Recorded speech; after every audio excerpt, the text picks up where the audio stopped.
And basically what I ended up doing was I just kept tweaking it and recording different bits of it over and over again. So eventually I had this big library of things to pick from that were all kind of in the same realm. So, I mean, if you even click through this section right here,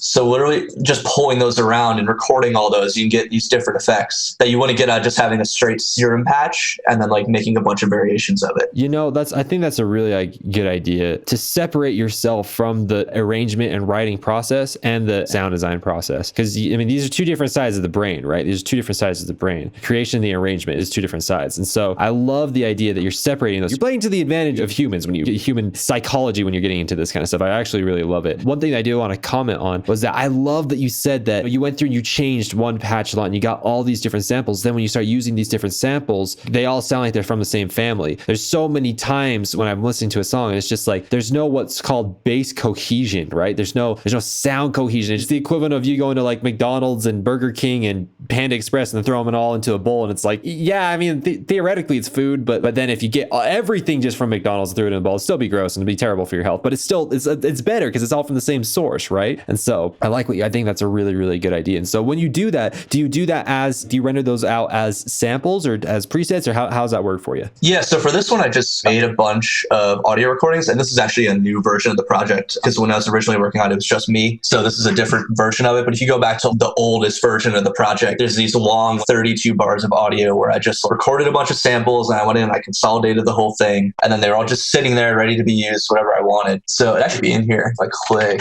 that's an old one. So yeah, you go in here.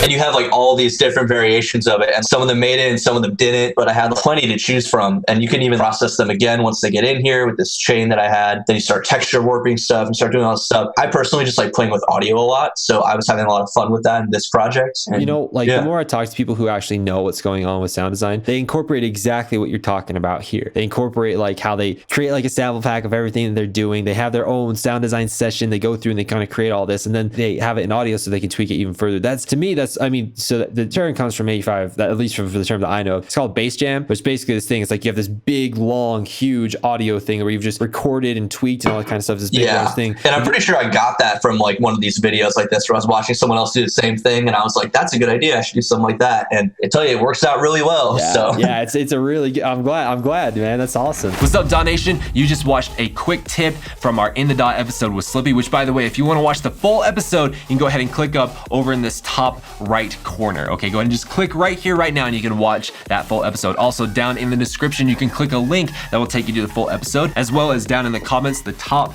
pinned comment, there's going to be a link that will send you over to the full episode with Slippy. By the way, if you want to keep learning from huge music producers, actually seeing them break down their songs, all right, not someone just recreating another song or another sound that they didn't create in the first place, then go ahead, hit the little subscribe button right below this video and the little notification bell so that you are notified every single time when we put out a new piece of content, and you can keep growing and growing as a music producer, okay? So, DAW Nation, make sure to check back here every couple of days because we are constantly putting out more and more content that is going to help you as a music producer. So make sure to hit that like button, comment below, hit the subscribe and notification bell, and with all that out of the way, we'll see you on the next quick tip video.